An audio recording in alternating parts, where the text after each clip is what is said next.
Peace, namaste, Jumbo, Ashe, Shalom, Duan, Tur, Assalamu alaikum. All the greetings of love and light to the darkest minds of the light. I am NapahShadah. Yeah, this is very late, but I do want to get this episode of Basic Instruction Before Leaving Earth out. So I apologize if you're waiting for it to be live. I decided to just do, it's pretty late, a recording, and then I will unprivate it for you. So let's get started. What I'm going to do, you see the title, it says Fungus Among Us in Genesis, Elohim or Anunnaki. So in my research, in my meditation, I've discovered that, how do I say this? I've discovered that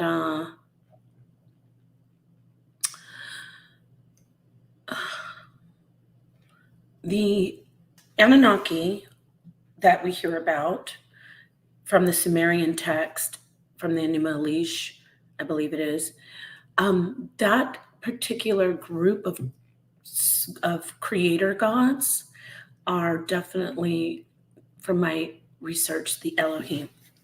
There are gods that predate the Anunnaki, just as there are gods that predate any god that has come to this realm, and that has to do with our cycle. We just keep rotating. We keep regenerating as energetic bodies. Okay, some might say ethereal bodies, spiritual bodies, but we keep reincarnating. Now, with that said, we're going to talk about just what we see in the Bible, not just, but particularly what we see in the Bible text, and in, as I said, the Sumerian text and other information about creation. I'm going to touch on a little bit on the Agdawad, because there's a similarity between the god, I forgot his name, Sek. I think it's Sek. Anyway, I'll get it. But the god of primordial darkness. So the fungus, I'm finding fascinating. Organisms are, fungus, mycology, the study of fungus, and the study of mushrooms, which are the fruit bodies of mycelium. So what is the mycelium? Well, I'm finding that the mycelium is actually firmament. The mycelium comes from the Elohim. It comes from the Anunnaki. It comes from the creator gods. It occurs in different forms. So there's for lack of better descriptions, there's like a terrestrial form, like a material form, and then there's an ethereal, energetic spiritual form. And that spiritual form is the firmament. The firmament is like as above, so below. The mycelium is in the earth. First off, that's in the forest. Oh my gosh, the Malheur forest of Portland. It's the largest living organism in the world, and that is mycelium. It's a whole network of just very, very, very, very microscopic, so to speak. Well, not even microscopic, scratch that. Very thin fibers called hyphae, and they're like, and I'll show you, I'm going to play a video tying this all together.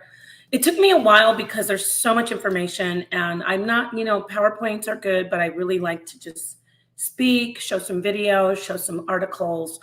So I digress.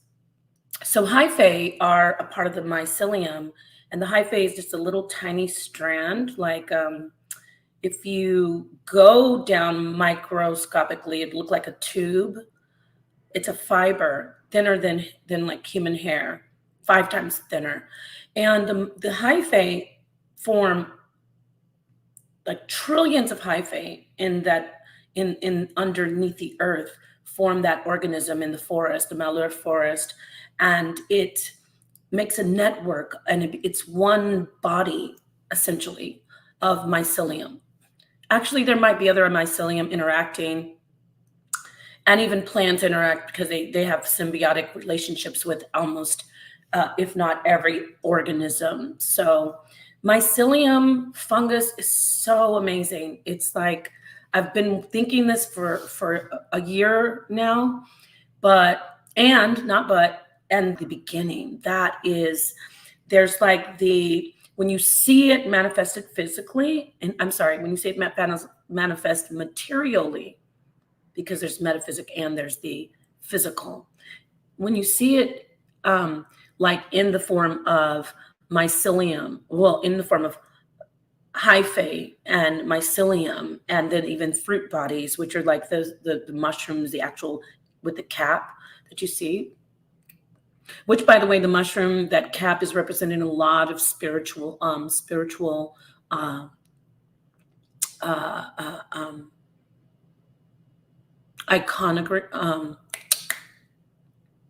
iconography, pictures and holy pictures drawn by different spiritual groups. So anyway, when you see the actual fruit body and the mycelium, the strands, you can see it's beneath, right?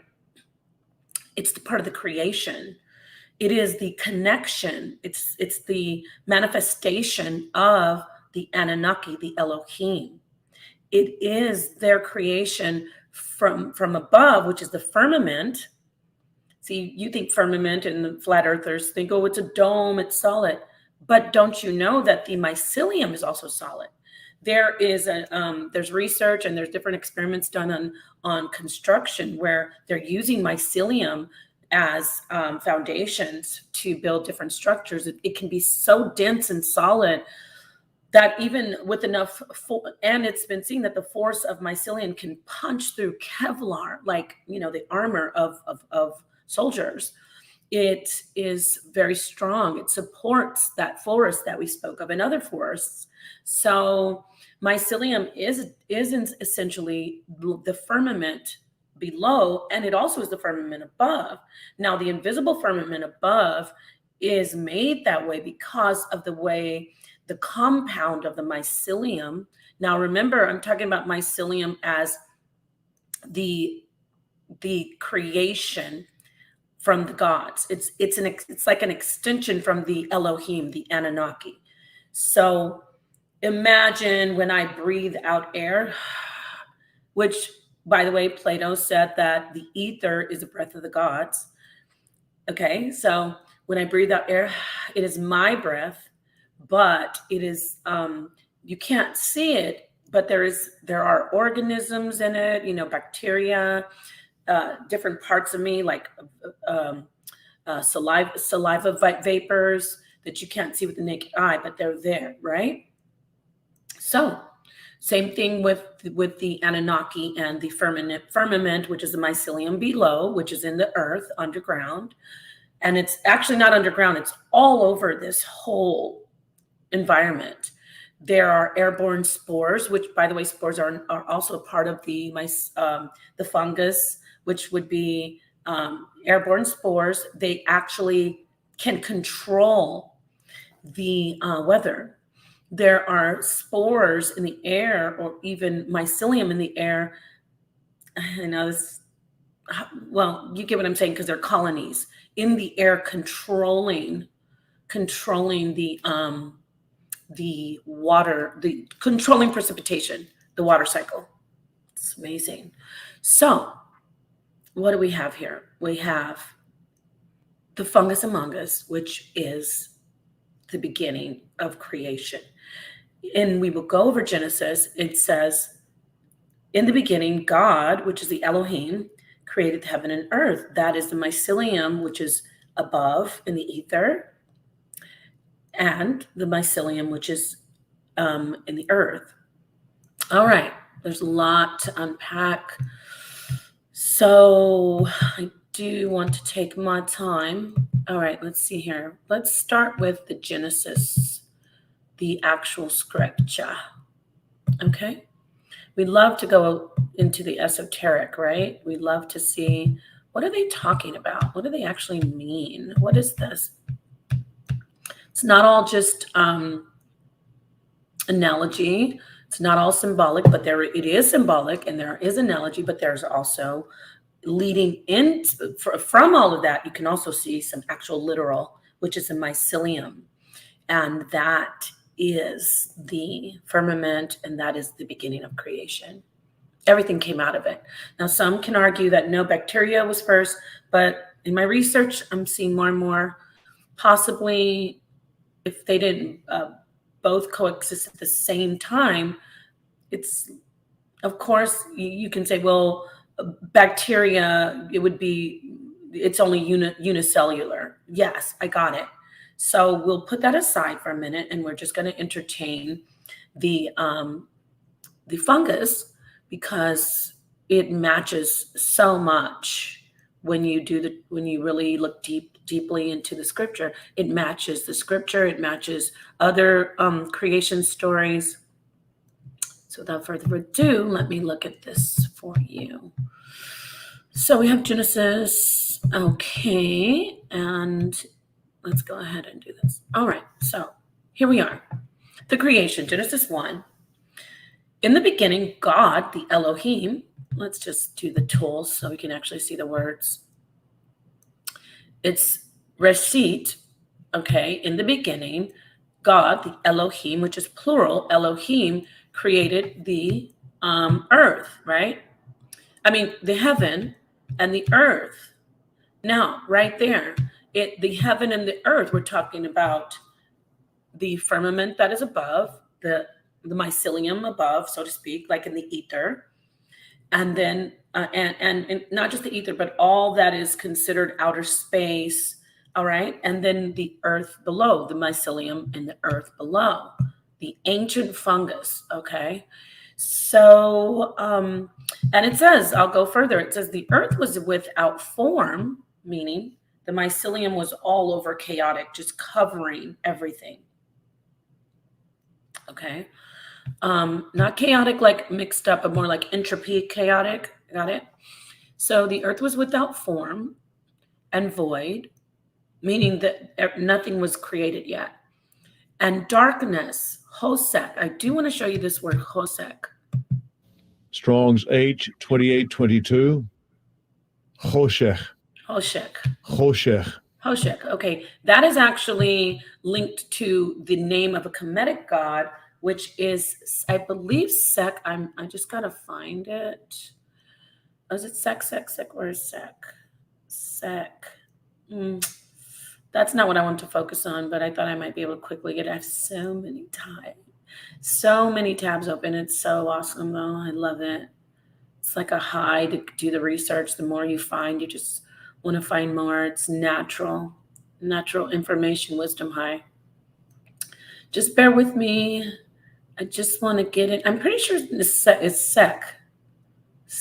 I'm looking. Still going. That's me in StreamYard. Okay. Sek. The god Sek. Is it Sek? Just give me a minute. Well, maybe I didn't keep it up. I thought I had it up. No, I don't have it up. Okay, well, in that case, Kek. All right, Kek, Hoshech, but Kek is the Kemetic god, and the oldest representation. No, wait, let me read it. Kek is the deification of the concept of primordial darkness in the ancient Egyptian Ogdoad cosmogony of Hermopolis. Okay, and his consort, the female counterpart, is Kauket. It sounds more like Hosek. It's Kauket, but Kek is the god, and that is.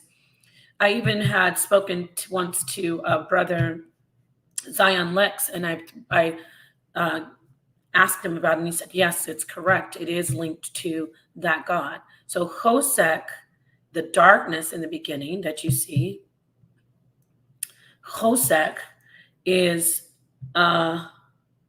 linked to to Kek, the god Kek of Kemet.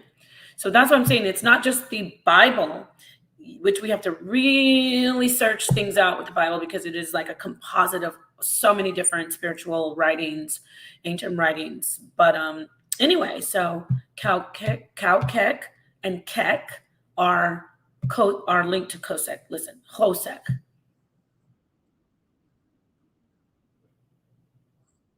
Hoshek. Hoshek. So that's the darkness. So it said the darkness he called night, and the evening and the morning he called day. The first day. Okay, so we see in the beginning, right? So let's get to part 2. Here's the part where it starts talking about the firmament. This is the mycelium. This is the fungus, the fungi.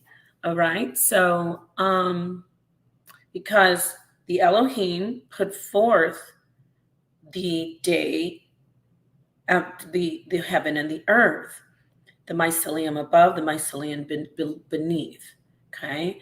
And the day and the night are also related to the above and below, by the way. So, then in the Sumerian story, there's On, the sky god. That's the version of the creation. On, and then Ki is the earth goddess. They come together. See the similarities? I really hope that my mic is working okay. It just knows that.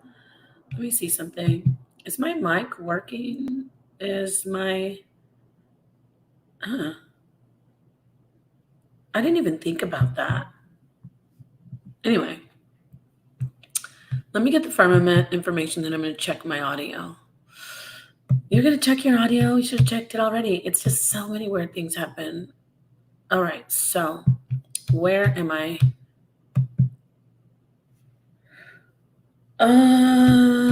Is this the firmament? Oh, yes, firmament. This is really interesting. So the firmament, let there be firmament. See, in the midst of the waters above and below. There's waters above and below, but there's different waters. Remember, I told you years ago, I was thinking about the creation, and then it led me scientifically to the abyss, the very, very deepest part of the ocean, with the thermal vents and all the different life forms down there being formed through the darkness, even though there's no sunlight, there's like a thriving life community of life down there. So of the waters, and the waters are up and down. Okay. Shemayim is the waters. I believe that Shemayim. No, Mayim is waters, and heaven in Hebrew, I believe, is Mayim. Don't quote me. Or Shemayim. Okay, so firmament. Made the firmament to divide the waters, which were under the firmament, from the waters which were above the firmament. So God called the firmament heaven, right? But there's also a firmament in the earth. So there is a heaven, literally a heaven, which is the mycelium, according to the story, in the earth. And that is all of creation. Okay, and then everything came out of the firmament, basically out of the creation, out of the water. God said, let the waters under the heaven be gathered together. So see how there's heaven, there's waters under. So you can even tie the waters in this story. You can say, oh, when they say waters and firmament, there's a really close correlation, or they're really connected. They're talking, or this story is giving us an idea about the mycelium, the fungus, the fungi. So yeah. Okay, so let's look at the word firmament. Now people are going to say this is pseudo, but it's very thought-provoking. So take from it what you will. I want you to listen to the different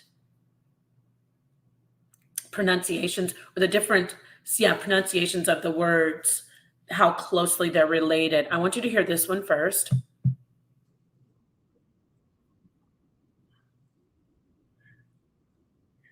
Okay, rakia, right? Okay, now listen to this one. Same one. Rakia. Okay. Rakia. Okay. Listen to this one.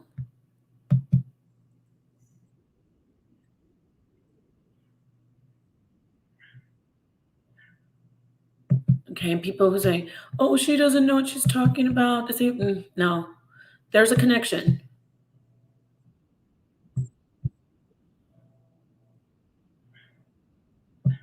Okay, I'm going to play this one again.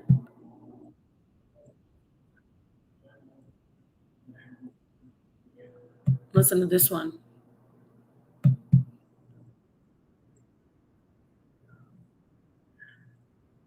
So we have Rakeh. We have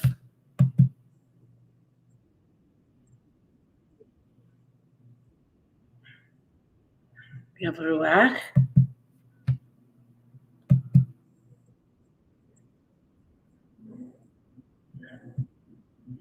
And then we have Rakia.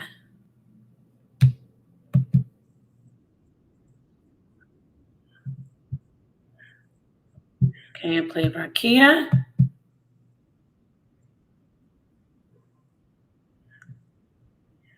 And then we have this one.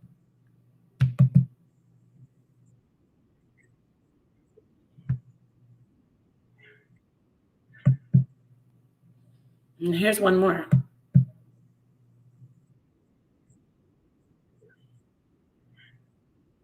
Okay, so one of those means to smell, a scent, or perceived odor. Something in so in odor you can't see it, but you can sense it with this part of your body, which is a nose. You sense, no pun intended, you sense the scent, but it's not visible, right? But it's there. This one right here,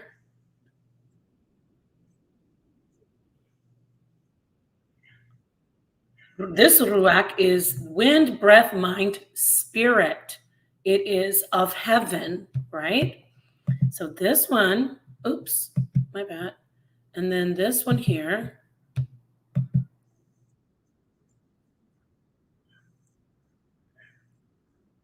this is firmament. It's a vault of heaven supporting waters above. Okay. So it's considered solid. And that's why you have so many flat earthers saying there's a dome encasing us. But it's not the solid like you would think, like something that is impossible to permeate. Even when you think of like a lot of martial artists, they'll be like, be the wall. And then they can put their hand through like a ton of bricks just straight through. And then it's like tapping into your consciousness, getting the vibration and frequency to know how that this is something that is the firmament. It is something that is not exactly impermeable, but it is solid. Just like the mycelium in the earth, they're just little tiny fibers, hyphae, but there's trillion of hyphae in the mycelium, and they form something solid that can support tons and tons of weight, such as the forest and the trees and everything, right? So that's the solid, but it also, you could, if you just have a portion of it, you could just stick your, even though it's dense, you could, probably stick a pen through it or whatever. So it's not impermeable, but it is extremely solid. So this is the beginning. In the beginning, the mycelium is the firmament above, and it is the firmament below. Because there's, in the scripture, it says there's one firmament in the earth that separates the waters from the waters, and then there's one above that separates the waters above from the actual earth. You get it? So so you're looking at the fungus. When you see fungus, when you see mycelium, you can rest assured that you're looking at the microcosm for the macrocosm. And the microcosm would be, wow, this is the idea. This is pretty much what the firmament above is like. This is what heaven is. I'm looking at this. This is what the gods, the Elohim, breathed forth, manifested from themselves. It doesn't have to literally be from their mouths, but they brought forth this existence for us. And then they created this realm through the mycelium. So what did I want to show you? Oh, I want to show you some stuff like, okay, so we know that we've heard different takes on the Anunnaki, that they came from outer space. I can go in and stop sharing, by the way. It said that they came from outer space, right? So let's take a look. There's definitely evidence of fungus, fungi, and mycelium, basically fungi, I should say, thriving in space. Okay, so it's obvious and possible that this particular, the mycelium or the Anunnaki, came from another place to this realm, and they put forth what we call mycelium, which would be the firmament above and the firmament below. So let's look at this video. I'm going to show you a video. I've been studying black goo for decade. I'd say hard body. I've been studying it for since 2016, 17. So black goo is this primordial substance that is black in color, but in the earth, you can also find it in different shades. It could be like brown, blue. That's why a lot of the lapis lazuli, a lot of the ancient gods and the ancient rulers, royalty, they would say, oh, this is so precious, this blue, because there's evidence too that the firmament above has more of a blue. But doesn't the sky turn dark, right? It turns dark at night. Now, again, people can say, oh, you're being foolish because the sun lights it. But it's still darkness. Okay, it's still darkness. But there is some information, you can call it pseudo if you want. This is the whole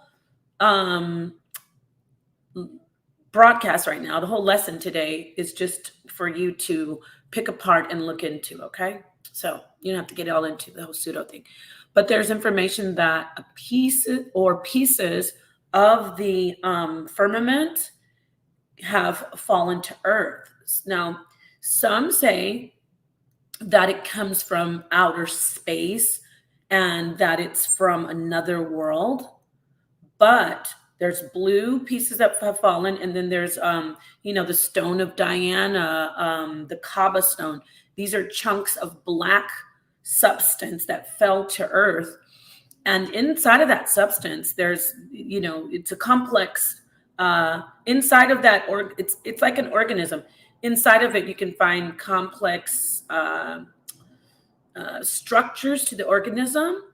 Not really organelles, because it's not that. It's more complex. It's more, should I say, crude. It's cruder, yet it's crude and it's complicated.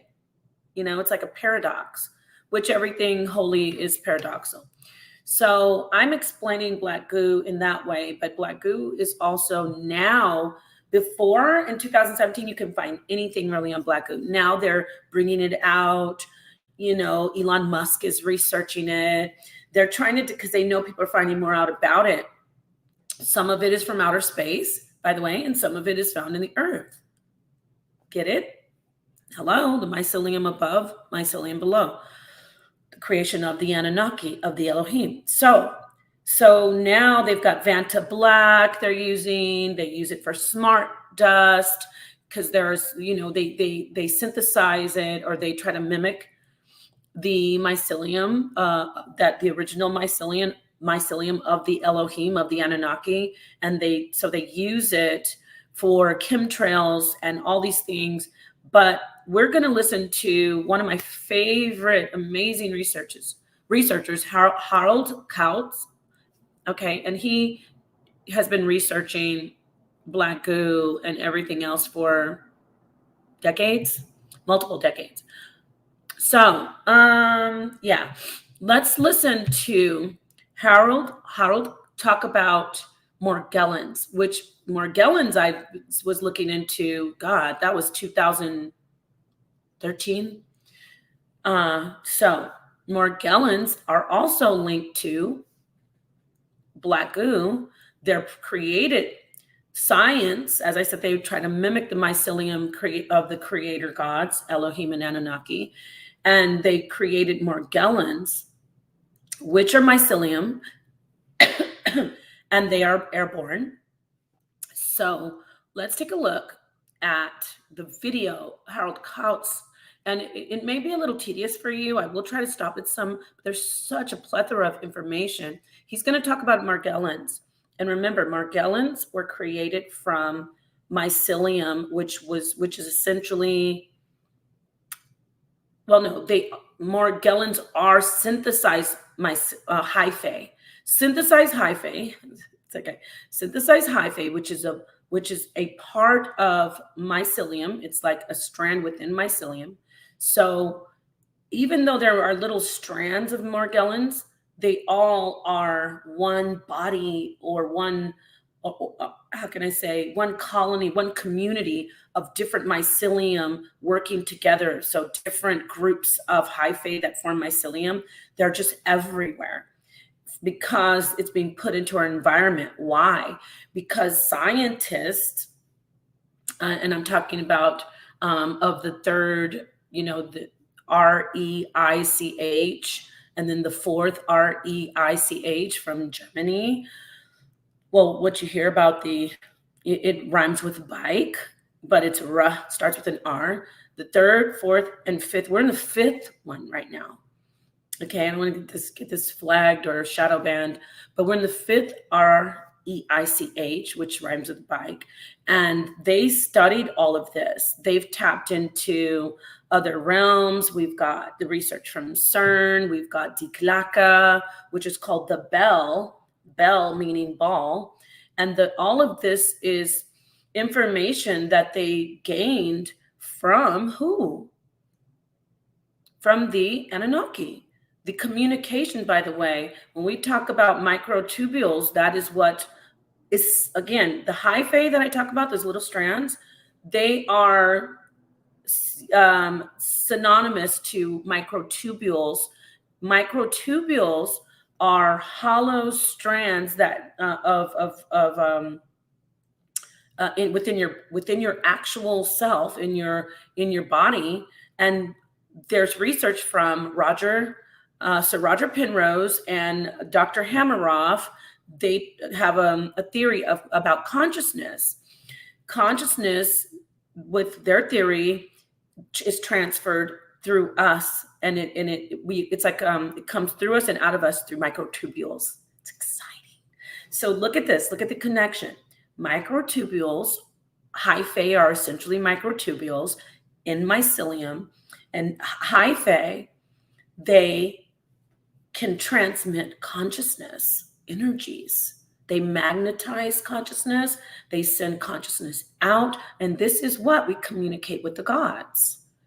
Okay? So there are scientists. Go research Project Paperclip, by the way. And back to that thing that rhymes with bike. I'm going to call it the fifth bike or the fifth hike. How about that? The fifth hike.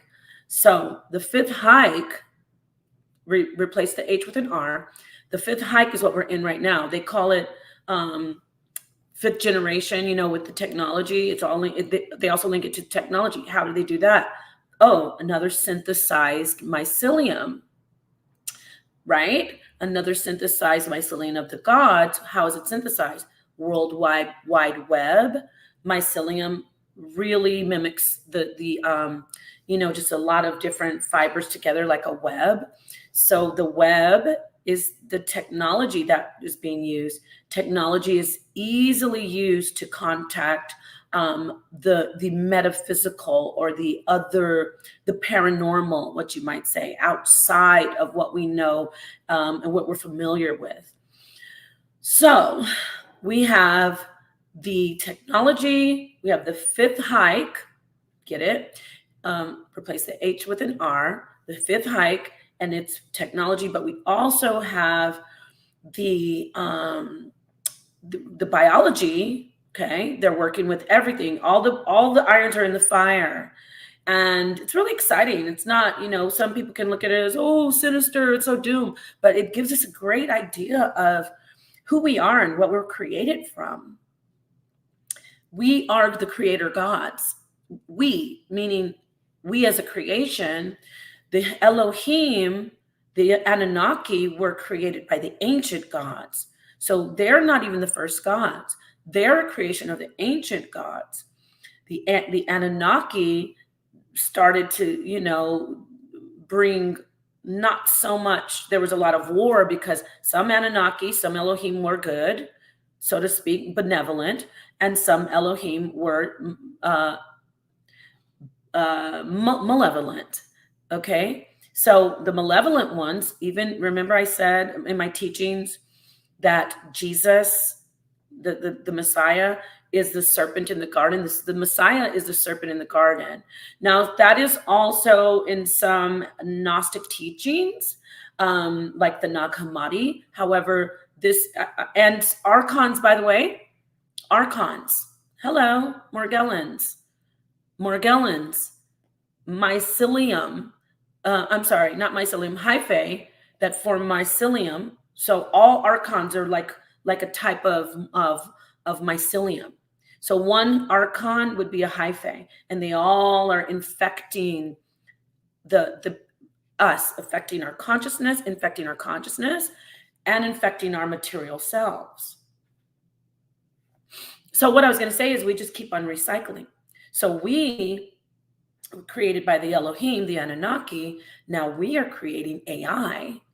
We're creating AI through what? Technology, which is so paradoxical because we were like, okay, we want technology to make our lives better, but essentially technology is going to phase us out.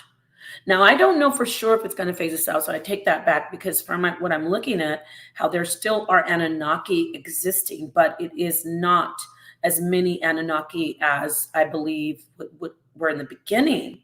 So just like with us, even when you read the stories, it's like destruction will come, only the chosen will remain. It's just keeps cycling.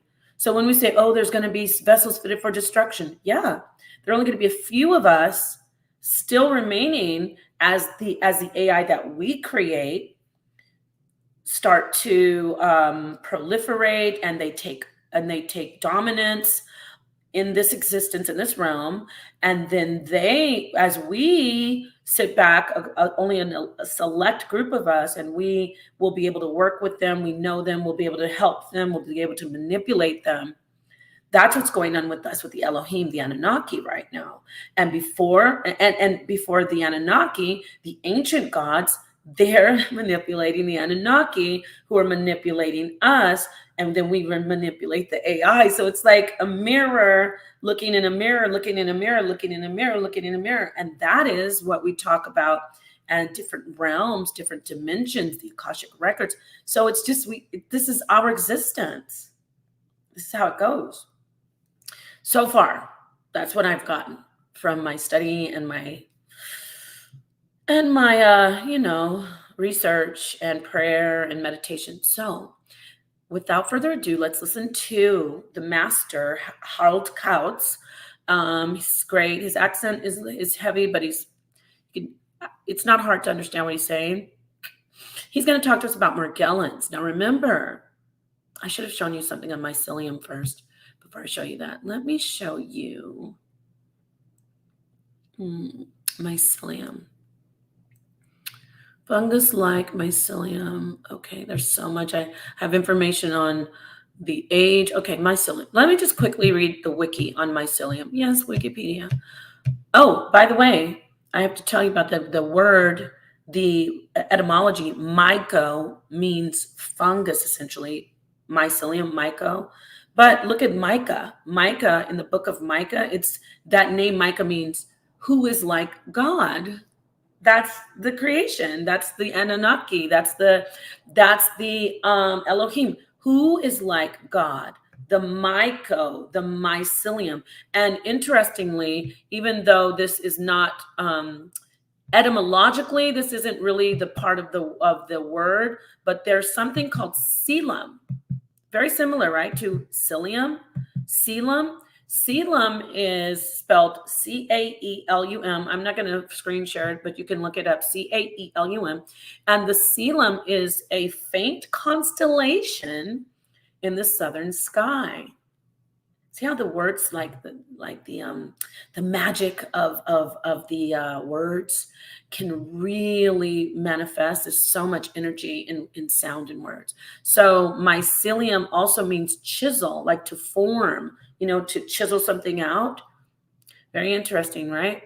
I love that. So yeah, I thought that's neat. So Micah is who is like God. Myco means fungus in science. Mycelium is a root-like structure of a fungus consisting of a mass of branching thread-like. What are hyphae? Hyphae is a long branch, because there's some great pictures on here, and you can get to see the hyphae. Let me screen share.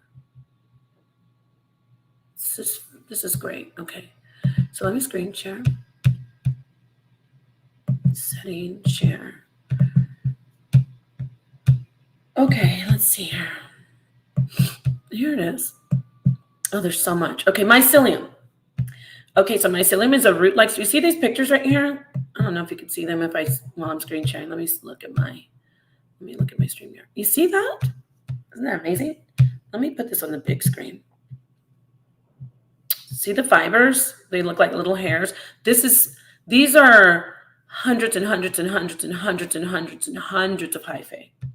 Okay, it's not just like they form one body, which essentially is the mycelium, but it's, you know what I mean? It's like a hive mind, so to speak. It's like a colony. Exactly. That's why so much spiritual representation with bees and ants. They come together as a hive and they work together symbiotically. They're all the same species, but they work together.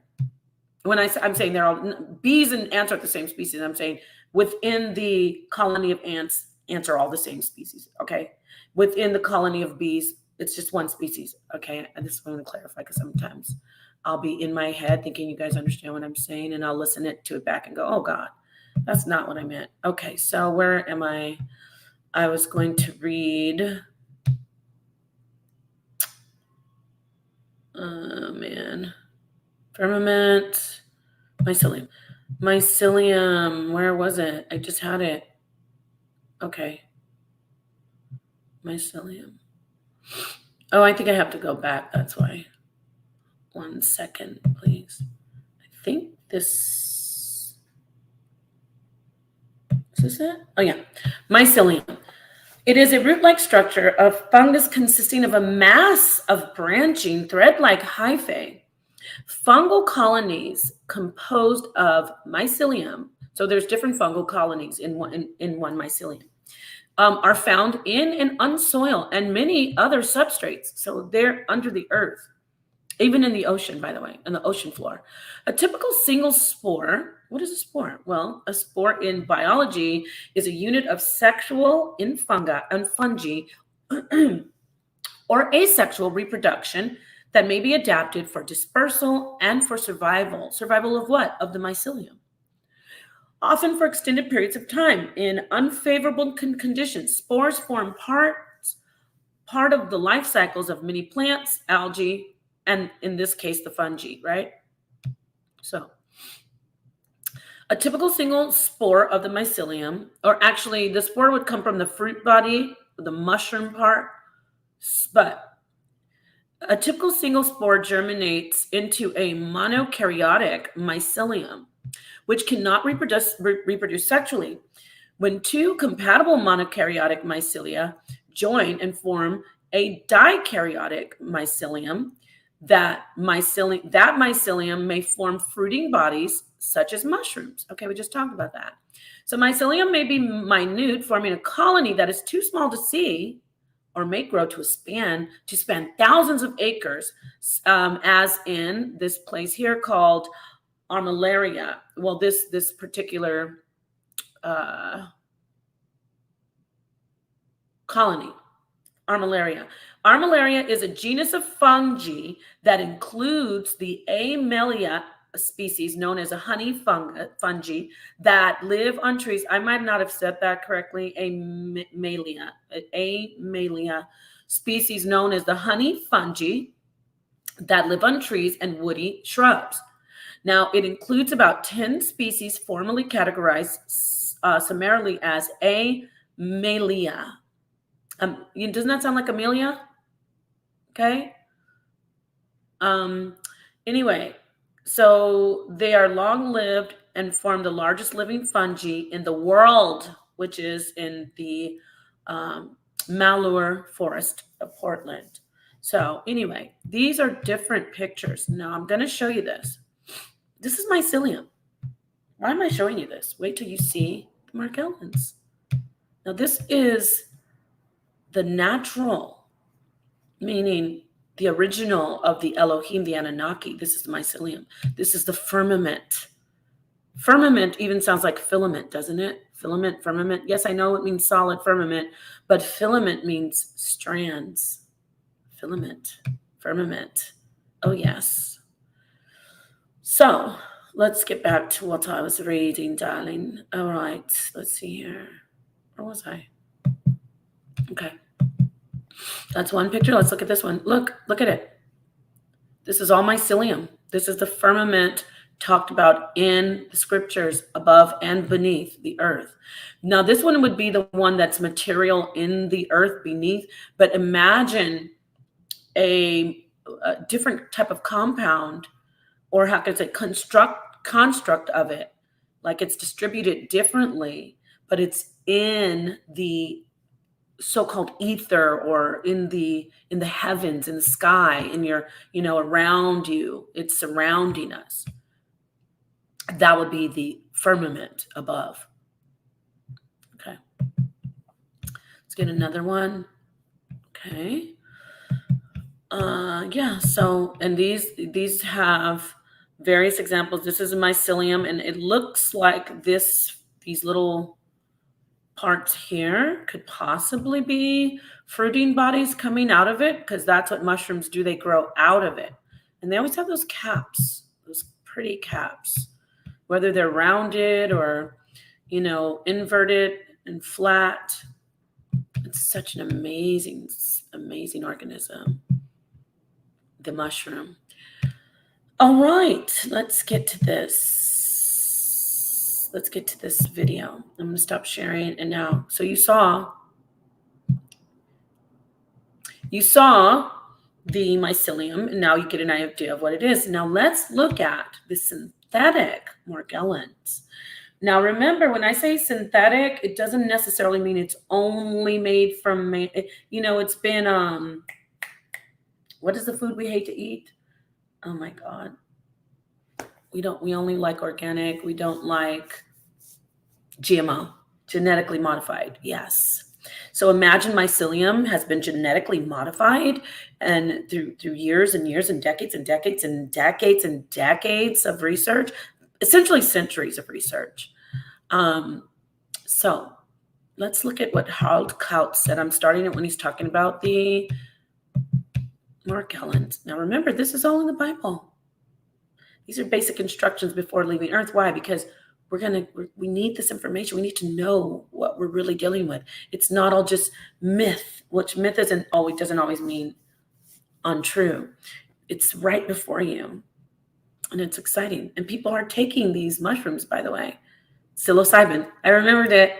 Psilocybin. They're taking these psychedelics. By the way, LSD is one of the first well-known synthesized psilocybin or psychedelic fungus. Psychedelic fungus was LSD. It came from a fungus. Yeah. So let's see here. Let me share.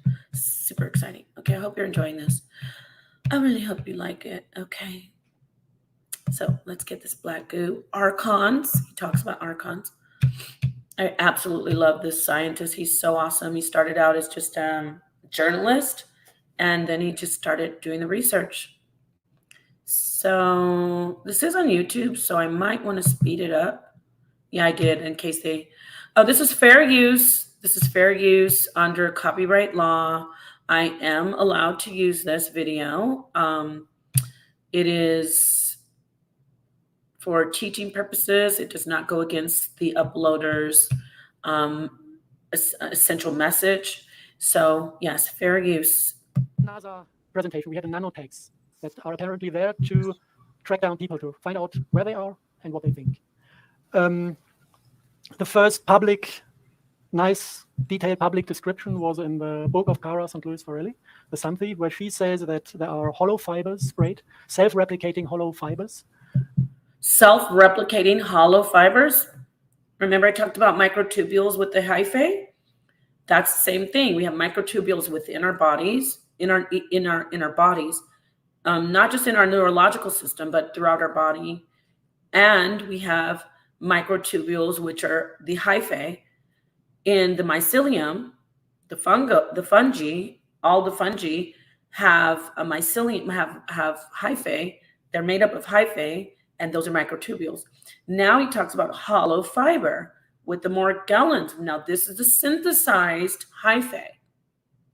He even refers to the Morgellons as mycelium. So yeah, just wanted to point that out. I sped it up a little just in case with the whole copyright, but it shouldn't be because this is for teaching purposes. That are there to kind of read out the light fingerprint of your DNA. Did you hear that? So the microtubules, the hollow fibers, are there to read out the light fingerprint. Light is energy. It is the electromagnetic radiation light of basically that's energy. And God, what we know as God in this realm, would be the we would describe God as light. That's what I'm saying. This light that we're receiving. So we all put out a light, our consciousness, and it runs through our microtubules of our body, and it also runs through the microtubules of the hyphae in the mycelium of the earth, and the hyphae, the microtubules of the mycelium in the firmament. As above, so below. Microcosm you look at to see what's going on with the macrocosm. Okay, so that's what he says right here, that these microtubules in the Morgellons are light readers of our DNA. Transform it into an electromagnetic radio signal that is detectable via satellite and ground stations. He just said electromagnetic radio signal. Electromagnetic radio, electromagnetic radiation. That is light. Okay, I'll slow it down a little. By analyzing information dealt with the chemtrail communities in the United States. She never mentioned the name Morgellons in her book, but if you look at these Morgellons, who had heard about the Morgellons disease? Half of you, okay. Let's just have a look at them. Nice creatures. Doesn't that look just like the hyphae? This is a German tomato. Look at that. That got some German rain on top of itself. That's the hyphae, same as in the mycelium. And this is the synthesized. This is real time, yes. Now watch the Morgellon, what he does. He loves us. He's getting excited and he's trying to get close. I don't know exactly what they react on, maybe on infrared radiation.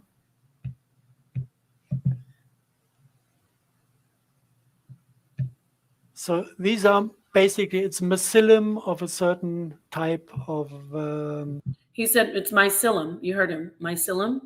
They're mycelium of, he's talking. So this is synthesized hyphae. These are microtubules. He said hollow fibers. That's what a microtubule is. You got to put it together. This is the firmament. This is the creation of the gods, the Anunnaki. They brought together on the sky god in the story of Sumeria, in the story of Sumer, and the goddess Ki came together to form the existence that is the as above the firmament and below. Okay. Fungus, and this fungus is, first, if you want to look at it, it's airborne. It's not a single fiber here and there. It is glowing under UV light. So if you take a UV lamp at night, you can see those fibers airborne. And there are billions of them. And I've done this experiment several times. You can even, the more you look into your environment, you'll see it. It's usually early in the morning. Usually early in the morning, maybe at dusk, also late in the evening, right before when the sun has gone down. You can see it, especially in open grassy areas. In the scriptures, I'm going to say this again, in the scriptures, one more time, in the scriptures, it talks about the dew, the manna, which manna is also a form of mycelium. It's a form of, they're fruit bodies. But the way that the scripture describes it is the dew of the earth is mycelium. When they're looking for the food in the desert, the dew is a mycelium. It settles on the ground, and then fruit bodies come out of it. And that was the manna that they ate. They were mushrooms. They were mushrooms. Fruit body just means mushroom of the mycelia, right? Now, people who love to take like psychedelics and psilocybins, they say, oh, those mushrooms were psychedelic. Not exactly. Those mushrooms were food, and possibly some, not all, of the people of the desert reacted differently because of different metabolisms, different ways they metabolize mycelium, or I should say the compounds of the fruit body, like the proteins. So some of them may have had a psychedelic reaction with the psilocybin part of it, but mostly it was given to them for food. The mushrooms. Why do I talk about this? Because what you're seeing here is actually what you can see now in your own environment. So no one can tell you, oh, the Bible is so funny, or these stories are all hilarious. There's truth. Now you know when you talk about mythology. Mythology is truth written down that has been siphoned or put through someone else's consciousness, and they wrote it down. It is still divine. It has been taken from truth, but it came through someone else's consciousness. So you see how we have layers of like all of this, where the gods send information to us through the firmament, through the mycelium, through the highway, the World Wide Web, the internet, N-E-T. Hyphae come together as a net to form the mycelium. Get it? So we also look at books, and we look at things like I'm doing right now from other organisms. So it's just like so beautiful. It's like the this isn't the correct way to say it, but they're babushkas, they're dolls, the hatching, the stacking dolls of the Russians, where you pull one, there's a big one, then you open it, then there's a little one, you open it, and there's a smaller one, and you open it, it's an even smaller one, and then it keeps going. So that's what we are. We're like, we get information from tapping into the consciousness of the mycelium, aka the firmament, above and beneath. And then we also tap into, which is consciousness as well, a consciousness web. And then the consciousness web of the gods, we get divine, ultimate wisdom that way. And we also tap into the consciousness of our fellow man and woman. And not just that, into animism with the other organisms like birds and reptiles. So all the earthlings. So we tap into the highest consciousness, which is the consciousness with the firmament, which is the mycelium above and beneath. And then we also tap into the consciousness and we learn from our fellow earthlings. And so it's just like a cycle. We keep cycling around and around. And so why am I saying this? When you go and look outside, now that you know this, you can see little floating fibers. Something might look like a spider web, but it's like actually reacting to you in a, again, I don't want to say symbiotic, but in like a communication of species. So I've definitely had this before, seen it before. I've seen the Morgellons change form, which is very possible because we have water can change into different forms. We have solid, liquid, and gas. I digress. So I've seen these strands of Morgellons, these microtubules, this so-called hyphae, this synthesized hyphae, or I should say not synthesized, scratch that, synthetic. So every time I've said synthesized before, just go back and say synthetic. Synthetic, which is man-made, hyphae. And that hyphae, I've seen it go from a strand, a microtubule, and a few strands to come together as one, like a piece of glass, a tiny, like shard of glass. I've actually seen this come out of somebody. Yes, and it's obvious because the World Health Organization, the CDC finally had to recognize Morgellons because there are thousands and thousands of people reporting that they were getting ill from these synthetic hyphae, these microtubules, these strands, which were coming out of their bodies. So anyway. Of them. Not every night, but every now and then. You can see them fly around. And these fibers, this fungus is infecting the human body. And with 95% or 99% of the people, nothing special happens.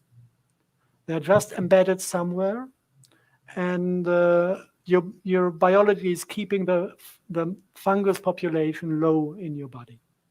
They just function as a plasmonic antenna to send out a signal, but you don't get sick from it. You don't get ill. No visible symptoms. So we would guess 100% of the population in Europe is infected. It's not a big deal. It's not dangerous, as long as the body can handle these things.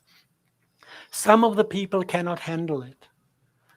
And then the mycelium is starting to grow within the body and starting to multiply. And at a certain point, they are extracted via the skin. And you can see that they have this ability to collect colors. You have blue Morgellons and you have red Morgellons. And nobody knows where these colors come from because they are of technical origin. It's not a natural substance.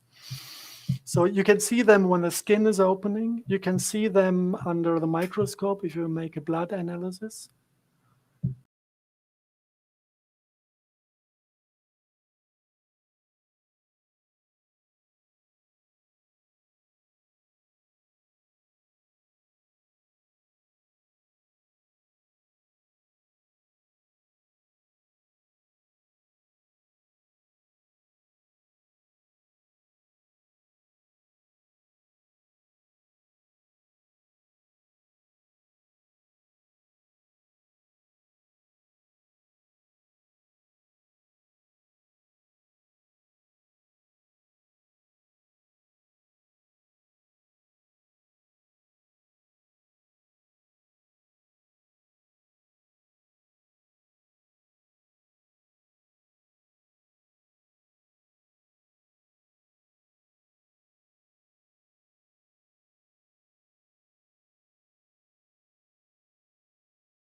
1 second. I think that I have to rewind it a little bit because I did make it public. It was private at first, and I decided to make it public, and I think it ended the share. Let me go back and try that again because this is very important. So he's going to talk about insect parts. And one thing about fungi, they form chitin. And chitin is like a type of the substance that forms insect shells, the exoskeleton. Isn't this amazing? So let me go back and look at that. Let me play that again. I don't know what part you didn't hear, so let me go back. Okay. All right, let me see here. I'll start here, I think. Let me see. Petri dish. Let's Biology is keeping the fungus population low in your body. They just function as a plasmonic antenna to send out a signal, but you don't get sick from it. You don't get ill. No visible symptoms. So we would guess 100% of the population in Europe is infected. It's not a big deal. It's not dangerous. As long as the body can handle these things. So he's saying some people don't even have a problem with it. Remember when I said how in the desert, when they ate the manna, which were fruiting bodies from the mycelium, from the fungus, they didn't get ill from it. I mean, they didn't have a psychedelic reaction, but some do. It depends on your consciousness, and of course, first, and your biology, your physiology and your biology. Some of the people cannot handle it. And then the mycelium is starting to grow within the body and starting to multiply. And at a certain point, they are extracted via the skin. And you can see that they have this ability to collect colors. You have blue morgellons and you have red morgellons. And nobody knows where these colors come from because they are of technical origin. It's not a natural substance. So you can see them when the skin is opening. You can see them under the microscope if you make a blood analysis. You can see that the blood is infected. And you can let them grow artificially in a Petri dish. And if you look at them, you see they're a little bit more complex than a simple fungus. They have kind of organs inside. They have little red stem cells of an unknown species that are self-replicating as well. And apparently they produce other structure. This looks like a sporing body. It's like the unit where the mycelium at a certain point is forming a mushroom, a fruiting body. And then from the fruiting body, you would expect the spores for the next generation, if this is a mushroom, if this is a fungus. So this seems to be the containment for the spores, because if you put this into the Petri dish, you can see the next generation. Okay, that's exactly what I was saying earlier. So we went over a little bit. I don't know if this shared publicly, but I was doing it private and I made it public. So I went over the construction of the actual fruiting body. First, we have the spore, and the spore goes out, and it goes, and it wherever it finds a foundation, and it becomes the hyphae and the little strands, the microtubules, and then the hyphae multiply. There's thousands and thousands, essentially trillions, if we're talking about the Malur forest. But anyway, these hyphae form the mycelium, and the mycelium then, in a cycle, out of the mycelium sprouts the fruiting body, which is the mushroom. And he's saying that these synthetic Morgellon hyphae, this mycelium, because it's a group of, it's not just one, it's a group of them. This is the fruiting body. So see how it's synthetic, even though it does have, how do you say, they're mimicking something natural, which I said the mycelium is essentially the breath of the gods, or the creation from the gods. It's the firmament above and beneath in the waters. This is a different type. This is a synthetic type created by people, scientists who have been communicating with the what you would say the authentic organic firmament, aka mycelium. Okay, they've been communicating with the gods through that network of hyphae, so to speak, or the network of mycelium, and that is the firmament above and the firmament beneath. So they learned what they need to learn to do what? Artificially create what they're doing. Just like the Anunnaki, aka Elohim, learned from their ancient gods information on how to create us. We're the AI, okay, of the Anunnaki, aka Elohim. The Anunnaki are the AI of the ancient ones, the ancient gods. And it's just a cycle. So now we, as the creation of the Anunnaki, we create, as you see, we create synthetic mycelium, which is Morgellons. And not just Morgellons, but especially Morgellons. Growing. And other things you find, now it's getting fringe, it's really getting fringe, is fragments of insect skin being extracted from a Morgellon victim. You see So that? something makes these, Remember I said chitin, CHITIN. Chitin it's fungal, it's from fungus, it's from fungi. And chitin is the essence of exoskeleton of insects. You see how, do you see the creation? We go from the mycelium, and now we're moving into like a more complex type of creation, which is an insect. Just what you see right here. something from this disease is making insect parts or insects grow within the human body. Did I say co-opted insects when we had this NASA paper? We're getting there. To understand what this is all about, at first sight, this is a disease that should be cured. We worked on finding a remedy to cure Morgellons disease. It's easy. You don't even need to fight the Morgellons. You just need to reestablish a healthy environment within the human body. Take out the acids, take out the heavy metals, cure the function of the liver that is irritated by mercury and that is irritated by a disturbed candida environment. This is due to antibiotics. Okay, disturbed candida. What is candida? Yet another fungus. It's another fungus. And that fungus that's why I said that's this core of the creation. Fungus is the core of the creation. Mycelium is the core of the creation. We can definitely discuss or debate, are bacteria really older than fungi? Well, yes, we know that bacteria are unicellular, where fungi are not unicellular.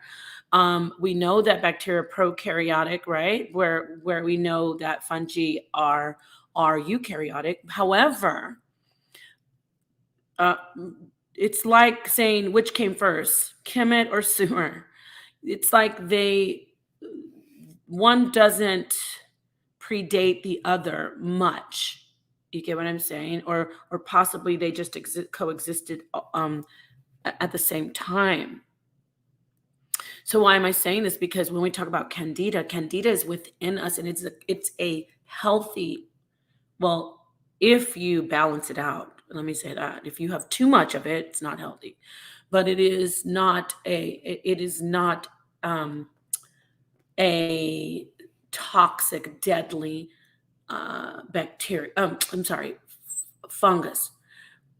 So you see that our bodies, our microbiomes in our bodies, our gut brain, yes, I said brain, it is teeming with fungus. Okay, they're meaning not imbalanced, like you've got like an infection, like what they say yeast infection, which is candida, by the way.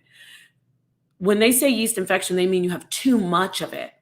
It's not like you don't have any. That's what I mean, maybe that was a little rugged, but what I'm trying to get across. So this goes in the medical domain, this goes back to vaccinations, to antibiotics, which is completely disturbing our system. And at the end of the line, the Morgellon is kind of trying to save us from all the poisons that are within us, save us from the acids, save us from the heavy metals by containing them. This is why the body allows them to grow.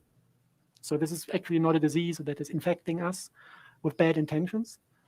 Everybody's infected, but the one who has too much heavy metals in the system will show symptoms because he will allow these fungus to replicate and suck in all these heavy metals. Now, if you want to understand the agenda behind, there was a brave lady at Harvard University that made the chemical analysis of these fibers in the nanolab. And she threw out just a number of chemical formulas. I'm not going to name them. And she also analyzed the single color particles that she found in the air, also the color airborne, that then at a certain point is entering the mycelium after it replicated within the human body. Yeah, so this is coming to the concept of self-assembling nanobots. Self-assembly means you spray the fiber, it is replicating, you spray the color, and within the human body, the color and the fiber is mounting to a working unit. This is what you call self-assembling nanobot. If you just take the chemical formulas of these colors and put them into Google, something really, really funny happened. I found that in Berlin, there's an American company that has a kind of daughter. Okay, I'm going to skip this part. Probably just cut it off. So, let me see. I want to get to... I'll leave that. Oh, yeah, I wanted you to see the archon part when he talks about archons. Capacities and had the ability to visualize those creatures within it. And so the question is, what type of species is carried by the morphogenesis of these pseudomorphic mushrooms? Because it is not human. And the question is remember, mycelium have fruiting bodies that come out of it, right? And remember, in creation, the firmament, everything came out of it. So it's not just mycelium. What we have is what, you hear the scriptures say, look at the fruit, look at the fruit, look at the fruit. Interestingly, mycelium has fruit that comes from it. So he's going to describe one of the people who was infected by Morgellons, but he used some type of visualization to actually look at to see what it was, what kind of creature was inside. So basically the so-called fruiting body of it. And the guy drew something. So what I'm just letting you know, that's the fruit. And it's the same as archons of the Gnostic writings. It's almost exactly the same. It's very similar. So listen to what happens. Is there a connection between the species and the thing that the Morgellon victims experience within themselves as crawling insects? And we were really lucky. We had the opportunity to work with one Morgellon victim that had remote viewing capacities and had the ability to visualize those creatures within his body. And luckily, he was quite talented in painting. So I asked him to give me a few sketches. So he started to paint and he got better and better. And the last picture I got from him looked like this. So we have the spider form, but we have a quite highly developed face and a quite highly developed character. And he draw the eye in the middle, the one that is showing up in the morphogenesis of the mushroom, the pseudomorphic. If you look at these mushrooms, they're extracted from the lower intestines in a 28-day cycle. You have male and female forms, and you can find sexual organs that are male and female. And these sexual organs are spider-like. I think it's called bulbus, the kind of a bag containing the sperm of the spider. This is what you find within these mushrooms. But it doesn't look like mushroom from the cell structure. It looks like the step to the next generation is not fungus anymore. It's going in steps to a real spider generation. The second thing these spiders do when the fruiting bodies are extracted through the lower intestines, some of the patients have the feeling of having energy extracted from the forehead, pulsed streams of energy flowing into the lower intestines, and it feels like whatever is born down there is stealing light, is stealing energy from the human system to accumulate as much as possible of it. And this all mounts up from my background. I've been dealing with physics a lot, and I'm familiar with higher dimensional physics. I'm familiar with the theory of multi-Bitcoin and multi-layered space-time sheets. And for me, it's quite easy to think in higher dimensional rooms. who is not into physics might go into the spiritual realm when we say that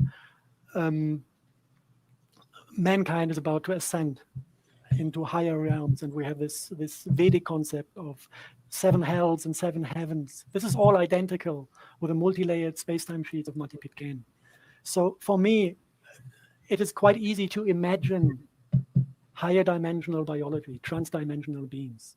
And what I observe out of this point of view when I look at Morgellon disease, it looks like a higher dimensional being abusing humans to reproduce his own species.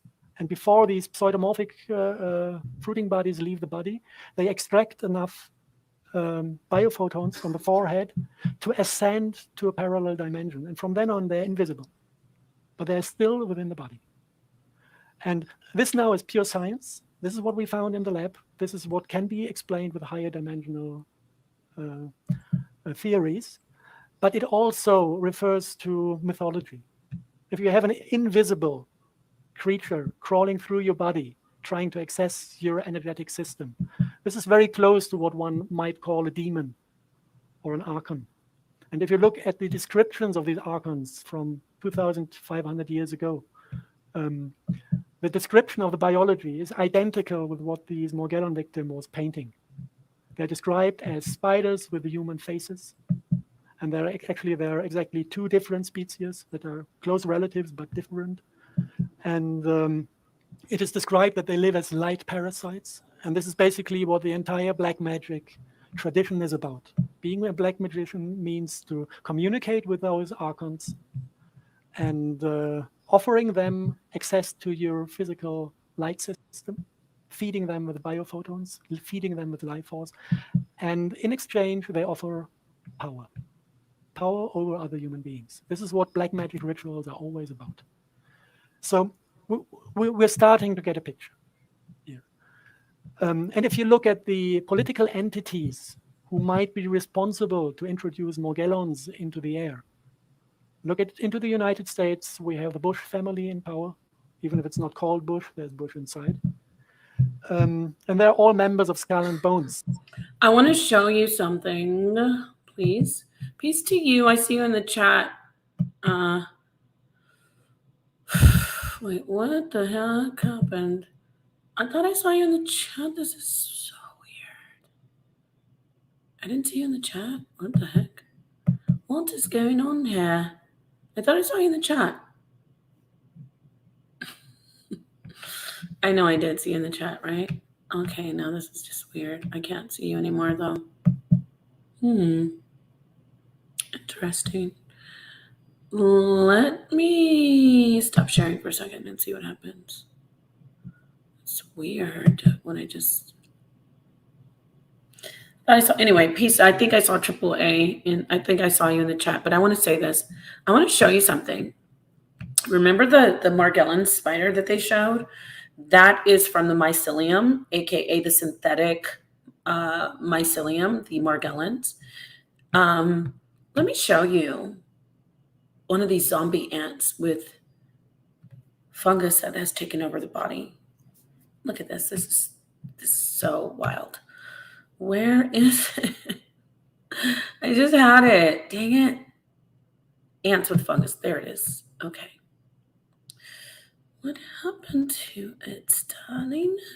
What is an ant? First, let me read it. What is an ant fungus? The fungus called, oh God,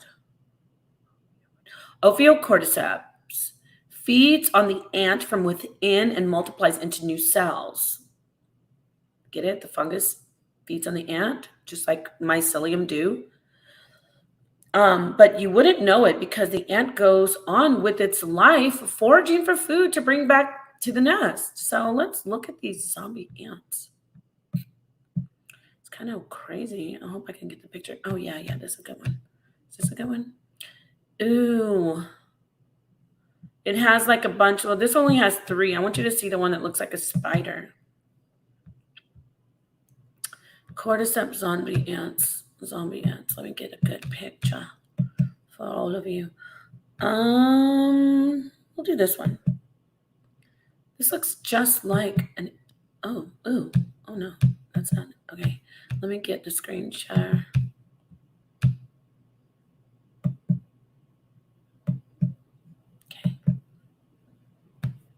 ants with fungus growing out of their bodies. Poor things. Oh, what happened? All right, share. Okay, see that? See that thing? Those things coming out of the ant are fruiting bodies of the mycelium, which is inside the ant. After this fungus turns ant into a zombie, the bodies explode. Oh my gosh, that's the New York Times. I'm trying to, which it is pretty wild though. Let me get another one. Let me see if I can find another one. This is another one. This is an ant. See the coming out of the top of the head? That is one of the mushrooms. Let me see. That's out of the top of the head, a mushroom. All of those little tiny, that's all mushrooms. Those are mushrooms. Oh my God, look at this one's covered in mycelium. It's covered in hyphae. It's covered in it. All that white stuff. Wow. Okay. See these two little like horns? Those are mushrooms coming out of the ant. See the mushrooms coming out of the ant? Now imagine something with a bunch of those, which I saw a picture of it, but I can't find it, with like 8 of them. It would look like a spider. See the top? And you know what it reminds me of, everybody? It reminds me of horns. Horns. Horns, I get it. It's like, I guess, collagen and some other stuff. But it makes me think about, look at the mycelium. Oh my God, that's how they get infected with it. They mess with it and they eat it. Ooh. Okay, so I think look at this guy. He's covered in it. So I just want you to see see that? See those mushrooms coming out of the ant? There's the one coming out of his neck. I'm just trying to find one. Oh, there it is. Here's one. See, there's 1, 2, 3, 4, 5, 6. Imagine it's all over the ant, which I did see pictures. It looked like a spider on one of them. I was like, is that a spider or is that an ant? See if I can find it. No, it's not on here, but ew, look at that one. Anyway, it's remarkable. Just nature, you're scary. It's not really scary. It's just amazing to me. I think I've gone long enough. I wanted to just maybe go over some of the stuff I pulled up because I took so long to bake it. It took so long to research it. So let me just read it. So what I want to read, I want to talk about, remember I said that fungi can control, even if it's not visible, it can control the weather. Rain-making fungi sounds like good news for the climate, but it's not the full story. So we have rain-making fungi. It can control the environment. It is in the ether. It is in the firmament. I'm just going to go through these articles. This one talks about mushroom clouds, other kinds. These mostly earth-dwelling organisms can stimulate rain in the atmosphere. Talking about fungi. Okay. Finding that these organisms can affect the weather has raised questions. Why am I saying this? It's proof that the firmament is actually the mycelium that we know of in science. Okay. Let's keep going through it. What is this? Oh, I wanted to show you something. You know Matt Groening of I think he is the producer and the artist of Simpsons, and they're always showing really deep stuff. I want to show you something.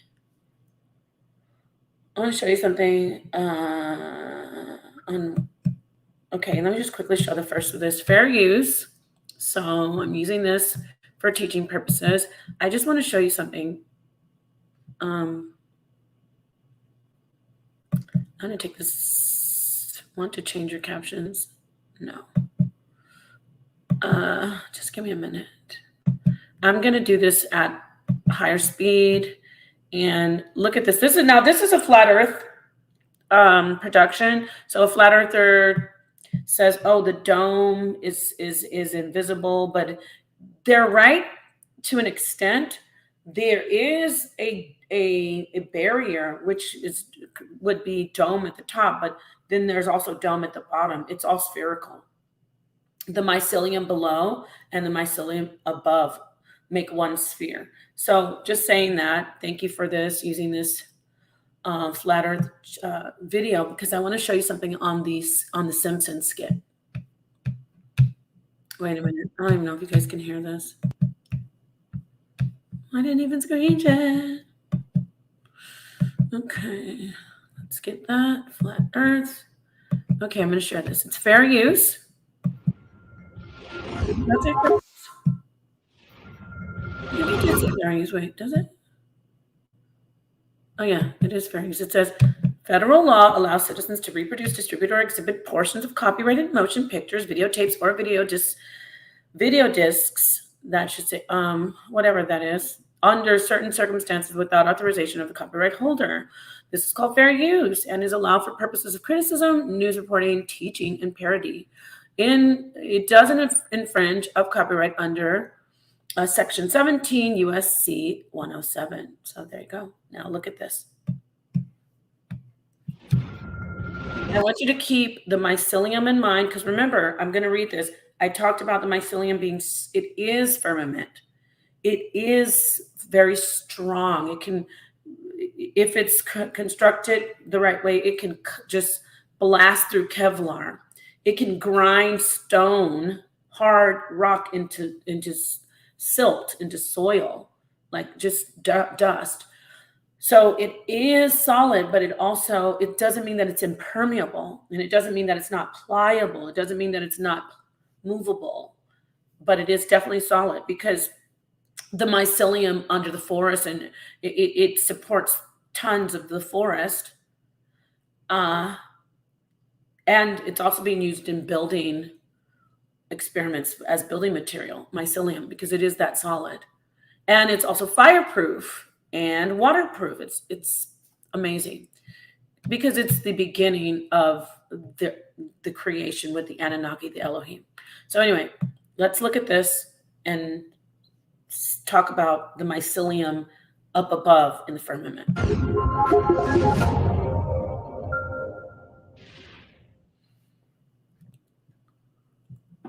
Oh, forgot to say this. Sky stones, yes. The sky stones are part of this mycelium in the firmament. I don't know what just happened. I just want to pause that. I won't keep pausing it, I promise. I might pause it a little bit, but I just wanted to say that this video was on sky stones, the blue sky stones. I did talk about the blue and the black and the brown. And remember, we watched the one where he said there were different colors, the synthetic Morgellons, the mycelium, that was all different colors, just like the authentic organic mycelium is different colors. And the one above is blue, essentially blue. What do I want to do? Oh, I want to blow this up. Okay, there. All right, got it. You are cut off from the rest of the world by a mysterious dome. Invisible, indestructible, and completely inescapable. Day 93 on the dome. What started as impolite behavior has devolved into a homicidal free-for-all, once seen only in inexpensive nationalities. Let's ransack a government building!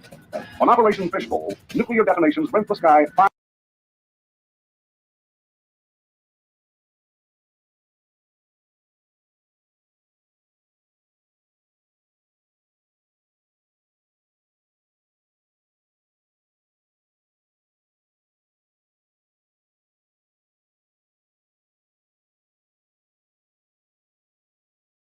Inescapable. Day 93 under the dome. What started this?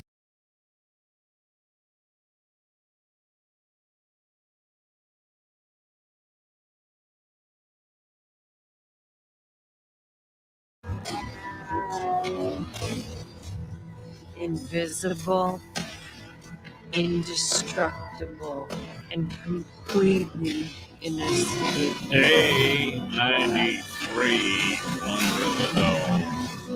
What started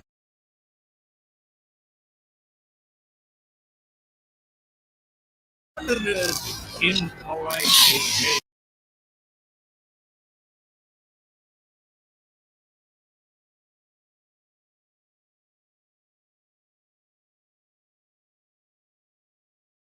behavior has devolved into a homicidal free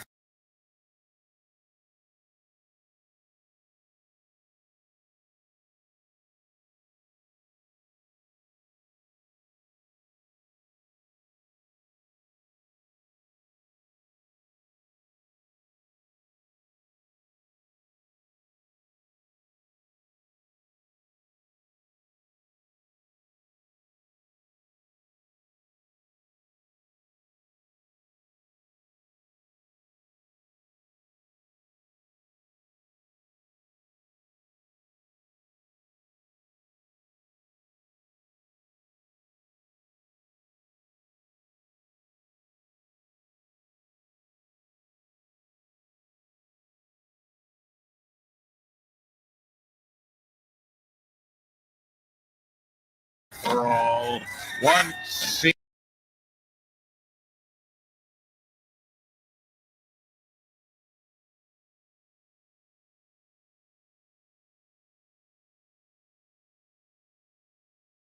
in this state. 93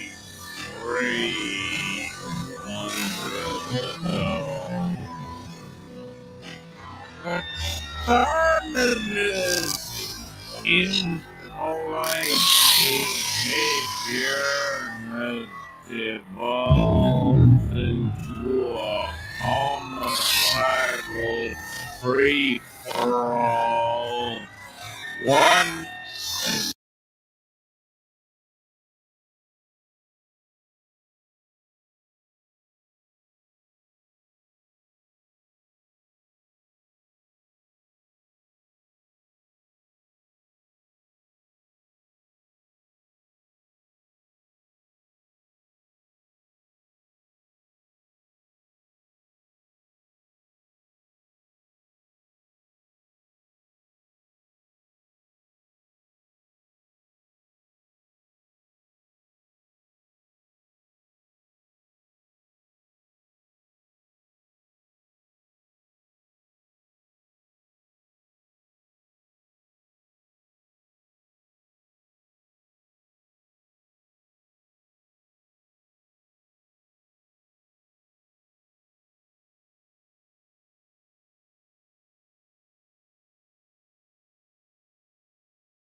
I don't think you could even hear me at all. Oh my God, I wasn't a part of the stream. I was showing you, damn, I gotta go back and do that again. I was showing you the clip, showing you that. Let me start all over. Gosh. Okay, so this is a clip with Matt Groening. He is the producer of the Simpsons. He gets all kinds of information about secret things that we don't know about, and he puts it on the Simpsons. This particular video is about a flat earther used this video to talk about the firmament. The firmament is the mycelium above, but see, the flat earther doesn't also understand that there's a mycelium beneath, or maybe they didn't put it together. It's mycelium. I've never heard anyone say the mycelium is a firmament. I'm sure there are people out there who have picked this up. Thank goodness. I love you. The darkest minds of the light. I digress. So the mycelium above is a firmament, the dome. It doesn't mean it's not it doesn't mean that it's impermeable. It means that it's solid, but it can be permeated just like the mycelium that is beneath, that holds tons of the forest that is above it. It's a substrate that holds tons of the forest weight, and it can bust through Kevlar. It is that strong. However, it's just made of very, very, very thin, it's 5 times thinner than a strand of human hair, hyphae, which come together forming the mycelium. Okay, so because it's mycelium and it says firmament doesn't mean that it's firmament impermeable. It means it's tough, and it's being used in construction. So it definitely is fireproof, waterproof, solid, strong. However, it's very strong, but it still doesn't mean it's impermeable. And it doesn't mean there's just a dome of it at the top. There's a dome below too, which makes a sphere. So in this clip, you're going to be able to see something very telling. This is a video about the firmament done by the flat earther, but what's interesting, the video, the clip from The Simpsons talks about the dome or something like that, and like the destruction, and you see the bug man on the floor, on the ground, being like moved, like he's being eaten or something, violated, and then you see him just collapse. And after he collapses, you see this man running with this thing on his back, which looks very similar to fruiting bodies, aka fruiting bodies of mycelium, aka mushrooms, like how we know mushrooms are white with caps. And then you see like leaves coming out, showing us that it's not exactly just this white thing on the back, but it's actually something that is plant-like. Sidebar, no, mushrooms, mycelium are not plants. They are categorized as their own species. Mushrooms so fungi is not plant. However, a lot of people relate it to plants as far as it not being motile, like it can't move or talk or like communicate with a dog or a human or a bird. But this clip that you're about to watch really is telling. It says, oh, look at this thing on this man's back. Remember the ants with the fruiting bodies of mycelium coming out of them, just like the Morgellons have fruiting bodies people out of their bodies from the Morgellons, the synthetic mycelium that's created. It starts to come out of people's skin and it grows into fruiting bodies. So you will be seeing this clip and you'll be like, oh, they're showing us the bug man, which we see on the ground. Something's coming out of him. We relate it to the man running with this organism on his back, which looks similar to fruiting bodies, to mushrooms, but it's eating his back. That's very tough.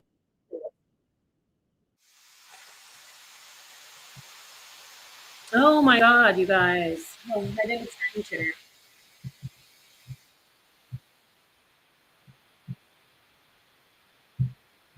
So annoying. It's super late. Let me just screen share this again. Damn, that's annoying. And then I'll be done. I was going to read all this other stuff. I'm tired. This one girl said, oh, you look so old because you stay up so late. What are you talking about? So many hateful women out here. And sadly, I hate to say it, but they're women of similar to me. But I digress. I don't want to make that about this. But I was just thinking, God, I am up late. But I wanted to do this. And I did the research. I'm still going to bring out more. Let me screen share. Come on. Jeez Louise. Okay. Screen sharing now. All right. Let's try that again. Whew. Okay. All right. Okay. So I slowed it down. You see the reporter, right? Great. Now, look to the right of the screen, right in here at the bottom. You're going to see like a bug-looking guy. Remember the ants? Not just ants. Any insect, any bug can be taken over by the mycelium and turned into a zombie. So see the ant guy down there, and then after that, you'll see this guy running, and he has like this thing on his back. It very much looks like a cluster of it's supposed to look like eyeballs, but it looks like a cluster of mushrooms, like fruiting body, like the white cap mushrooms. And then you see it eating his back, and there's some leaves, but again, we know fungi is not, it's not plants at all, but the everyday person be like, oh, I got it. Plants, mushroom coming out of his back, just came out of a little bumblebee guy or ant guy. So let me rewind it and let you look at it. All right. Excuse me. Oh, the cow, by the way, even though this guy put this together as a flat earther, the cow is so symbolic, especially the blood is like a sacrifice to God. Hey, look. See the ant guy on the bottom? Or the bumblebee guy, the bug? He's like miserable. but he's moving like something's moving him. Watch it change when something came out of him. It came out of him. Okay. Now here comes this guy. And the came out of him. Look at this guy running. Nothing on his back. It looks just like a cluster of white cap mushrooms. Yes, we see the leaf telling us, oh, this is something organic, some type of organism that grows out of the ground, you know, not exactly like a mammal or even a reptile. It's a lower, so-called lower organism. So we could say, oh, a lot of people don't know that mushrooms aren't plants. See this? Watch. It's on his back too. We're growing out of his back. See that? Free roll. And see, it looks like a mushroom. Looks just like white cap fruiting bodies, like mushrooms. Now watch this. One. Did you see it eating him? That's what I was trying. I said that earlier, but y'all, I wasn't in the stream. So anyway, so I'll stop screen sharing that, but that's Matt Gronick. He knows a lot. That was about the firmament, a video about the firmament. What else did I want to tell you? Oh, a lot of black fungus taking over, eating up. That's related to black goo. I think that's enough. So mechanisms of microtubule organization in differentiating animal cells. I guess I could just read this really quickly. Microtubules, remember, hyphae of the mycelium, are polarized cytoskeletal filaments. Filament, firmament. Yes, I know firmament. I get all the construction of the word, but see filament, firmament. Filaments that serve as tracks for intracellular transport and form a scaffold that positions organelles and other cellular components and modulates cell shape and mechanics. In animal cells, the geometry, density, and directionality of microtubule networks are major determinants of cellular architecture, polarity, and proliferation. In dividing cells, microtubules form bipolar spindles that pull chromosomes apart, whereas in interface cells, microtubules are organized in a cell-type specific fashion, which strongly correlates with cell physiology. In motile cells, such as fibroblasts and immune cells, microtubules are organized as radial asters, whereas in immotile epithelial and neuronal cells and in muscles, microtubules form parallel and antiparallel arrays and cortical meshwork. Ooh, why did I read that? Because I just want to let you know at the end of the day,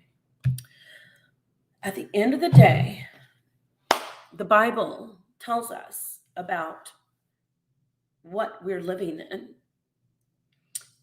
The Bible also it's like a composite of ancient writings that predate the Bible writings. In the Bible, we hear very similar stories to the Sumerian story of the Anunnaki. The Elohim of the Bible in the beginning created heaven and earth. We have, I should do it like that, heaven and earth. Now the heaven is the firmament, and that's a mycelium. The waters and the firmament form the heaven and the earth. The filament, get it? The firmament in the earth separates the waters in the earth. And that firmament is the mycelium of the earth that we know now. It's fungi. It's networks and networks and networks of fungi, of mycelium. And yeah, so the fungus among us are microtubules of communication, vessels of communication, and vessels of creation. And those microtubules are in the mycelium. Those microtubules are hyphae in the mycelium. Hyphae in the ether, okay, are the little channels that connect us in our consciousness, spiritually, metaphysically, quantum levels, quantum levels, like, subatomic. And that's what CERN is doing with the portal. CERN, they're looking at, there's so many different subatomic particles that they're looking at. The particle hadron collider, particle collider. And every time they get one, when they smash those photons together, they look and say, found another hyphae of the mycelium of the consciousness of the firmament above. And they say, oh, we're down 600 feet, or what are they, 300 feet under the earth, with the what? The core mycelium, with the mycelium of the earth. They're down there. And remember, heaven and earth, heaven and hell, because Sheol is hell, and Sheol means just under the earth, just means the grave. The fungus is the firmament, and the fungus is heaven and hell. The fungus is the connection to the gods. And the Anunnaki, the Elohim, are the select group that has survived. They are in the firmament of above and below, and they are giving information and manipulating this realm and those within it. And we are creating AI.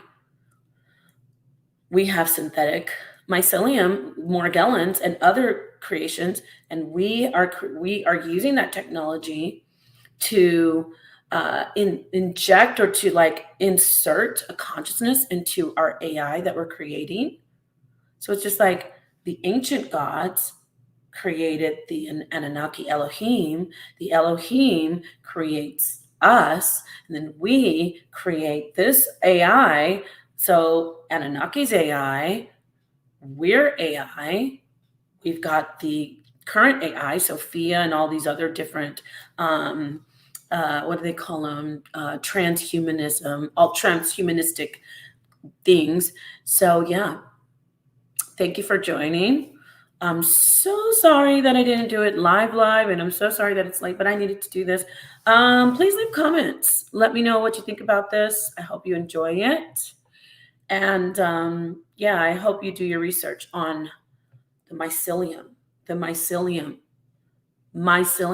fungi is the firmament above and below with the waters. Mycelium is the firmament. Mycelium is the breath and the life put forth from the Anunnaki, from the Elohim, from the gods. Alrighty, we'll talk about this more. Peace to the darkest minds of the light, and all praises to the unfathomable, almighty, most high, who I call Yahweh in communication with many in this realm, but that is not, we can't wrap our minds around the name of the unfathomable almighty, who is not of the Elohim that I'm discussing.